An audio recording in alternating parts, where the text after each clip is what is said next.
Pak Derajat dan tentu Kepala Dinas Sosial dan UPT dan hadirin, ada Kadin, ada dari IWAPI dan kawan-kawan dari Satga, Mbak Agnes, terima kasih banyak. Sokep saya biasanya ada Pak Cilmin, ada Pak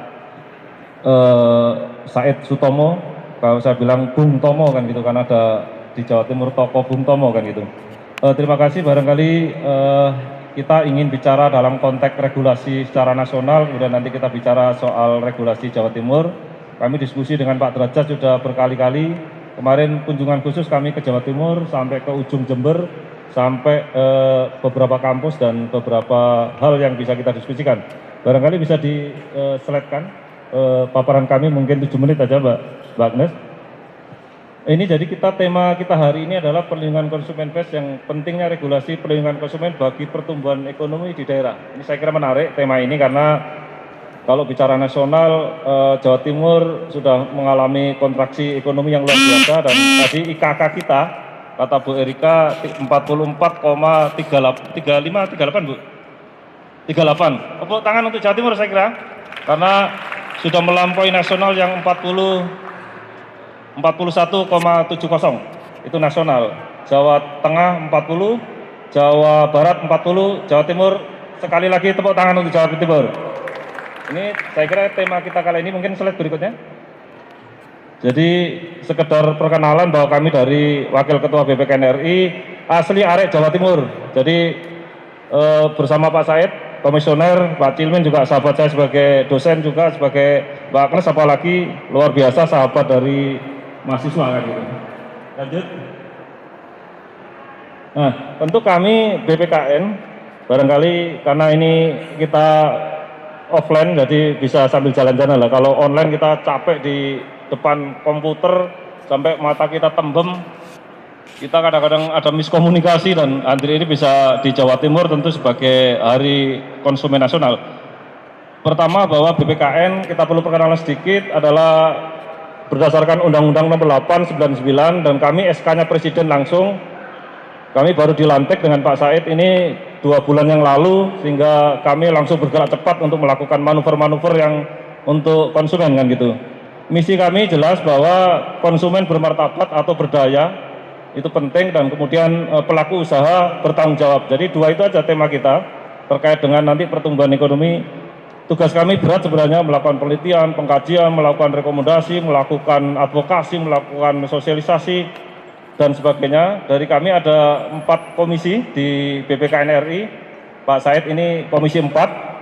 Saya kebetulan sebagai wakil ketua dan masuk di komisi 3 advokasi. Jadi kita punya departemen, punya itu. Lanjut aja, ini saya kira perkenalan singkat.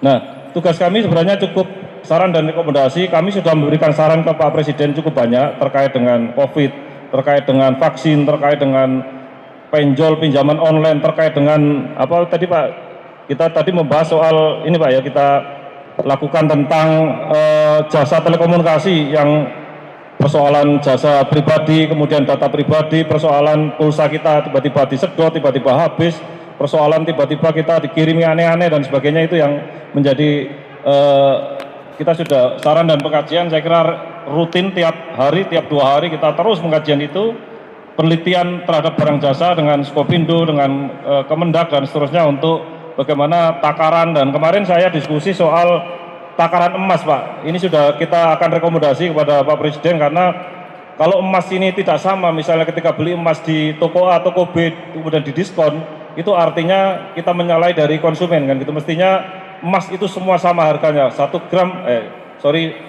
misalnya di toko A harus sama dengan toko B. Kalau ada perbedaan maka itu sesungguhnya menyalahi undang-undang konsumen kan gitu Pak. Itu kemarin juga kita tentang susu itu Pak, susu kental manis Pak. Kenapa disebut susu padahal itu isinya cuma gula, dan akhirnya juga banyak, termasuk kemarin tiap hari kita memanggil tokoh-tokoh penting untuk bisa klarifikasi tentang beberapa produk yang disampaikan itu. Nah, kemudian mendorong tumbuh kembangnya LPKSM. Saya kira itu tugas kami, dan BPSK. Ini kebetulan ada Pak Cilmin, ada Pak Said yang meskipun beliau di Jakarta tapi juga di Jawa Timur. Survei kita lakukan, pengaduan apalagi hampir 3.500 dari sektor-sektor yang mengadu kita luar biasa, dan alhamdulillah juga sekitar 60% bisa kita selesaikan kan gitu Pak. Yang tidak terselesaikan barangkali sudah selesai sendiri kan gitu. Artinya tidak ada progres berikutnya. Di Kemendak juga ada Sipena, di Jawa Timur ada, mungkin sudah hafal Jawa Timur. Lanjut, ini sekedar narasi kita tentang lembaga kita. Nah, ini rekomendasi kita sudah cukup banyak, 151 rekomendasi, 39 sudah menjadi lebih lanjut dari beberapa kementerian dan lembaga negara, sehingga kami cukup bangga bisa kerjasama dengan seluruh kementerian. Lanjut. Nah, ini kalau kita lihat tren pengaduan kita, sebenarnya kita sudah 359 Pak per hari ini. Sektor yang paling menonjol masih sektor perumahan. Janji-janji para pengembang, ini barangkali ada mohon jangan terlalu banyak janji-janji Pak. Nanti saya akan selesaikan di bulan 5. Ternyata sampai akhir tahun belum terselesaikan. Nanti saya akan ini sebenarnya sertifikat, ternyata tidak sertifikat. Di Jakarta sangat banyak Pak soal bagaimana rumah susun, bagaimana apartemen, bagaimana rumah-rumah yang belum jelas tapi sudah dijual kan gitu. Menurut peraturan sudah harus ada 20% harus sudah ada dan seterusnya, dan perjanjiannya harus lengkap kan gitu, jangan sampai hanya sekedar dikasih bumbu-bumbu kemudian kita percaya. Yang kedua, jasa keuangan. Tadi Pak Kadis menyampaikan, Bu Erika juga menyampaikan, jasa keuangan sekarang ini luar biasa, dan kami hari ini tadi statement di media, tolong semua bisnis jasa keuangan lapor ke OJK biar menjadi bagian dari yang resmi kan gitu. Jangan kemudian penjol yang kemudian hari ini menjadi pinjaman online, ojol, ojek online dan seterusnya juga menjadi, atau fintech. Nah, kemudian jasa telekomunikasi dan seterusnya, e-commerce ini Pak, kita laporan secara nasional bahwa e-commerce meningkat lagi kan gitu, karena Traveloka, kemudian Wikipedia, pagi-pagi dan seterusnya, itu juga sangat banyak sekali jasa transportasi. Saya kira ini sekedar narasi, masih soal kesehatan masih belum terlalu menonjol, tapi yang lain-lain masih menonjol. Lanjut, kita materi berikutnya. Nah, ini saya kira kita bicara IKK yang tadi disampaikan oleh Bu Erika. Jawa Timur, kenapa kita tidak tulis? Karena memang prestasinya bagus kan gitu. 44,38. Itu yang kemudian kalau Jawa Tengah 40,26, Jabar 40,88, Jakarta, nah ini kita masih kalah sama Jakarta Pak. 47,24 kan gitu. Dan yang lain-lain saya kira masih di bawah Jawa Timur. Tapi secara nasional bahwa kita 41,70. Artinya apa? Bahwa masih, kalau di level Asia kita juga sudah mulai bagus kan gitu Pak. Di level dunia kita juga sudah mulai bagus. Jadi ini sebenarnya data-data yang kita sampaikan. Artinya apa? Bahwa kita masih ya mampu, kategori kita masih mampu kan gitu. Lanjut, karena waktunya 10 menit. Nah, ini kenapa? Ini persoalan kita yang tema hari ini sebenarnya soal bagaimana Jawa Timur kemudian bisa tumbuh ekonominya dan kemudian para pelaku usaha nyaman, konsumen juga tenang. Tentu kita bicara soal trust kan gitu, bagaimana 3 pilar yang di Undang-Undang Nomor 8 itu ada pemerintah. Saya kira pemerintah sangat peduli hari ini bagaimana kemudian pameran-pameran hari ini, meskipun di Jakarta belum berani Pak bikin pameran, tetapi di Surabaya sudah luar biasa. Ini yang mendorong kita untuk, saya melihat wajah-wajah sumringah, ekonomi kita tampak mulai tumbuh karena 8 bulan kita dalam kungkungan tirani COVID kan gitu. Sekarang sudah sedikit, sejenak kita lupakan kan gitu Pak, meskipun kita tidak boleh lengah.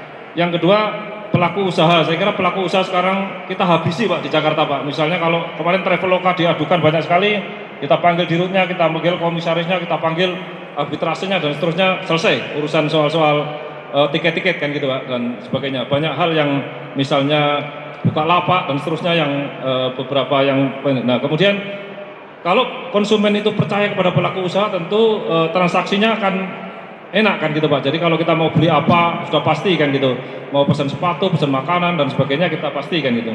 Ekonomi berputar dan sesungguhnya kita pajak juga akan masuk ke PAD kalau di Jawa Timur kan gitu.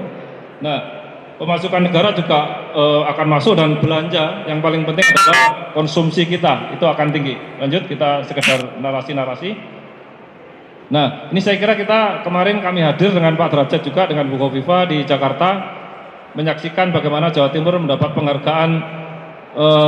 Penghargaan kita adalah pelindungan konsumen terbaik di Indonesia kan gitu. Sekali liput tangan untuk Jawa Timur.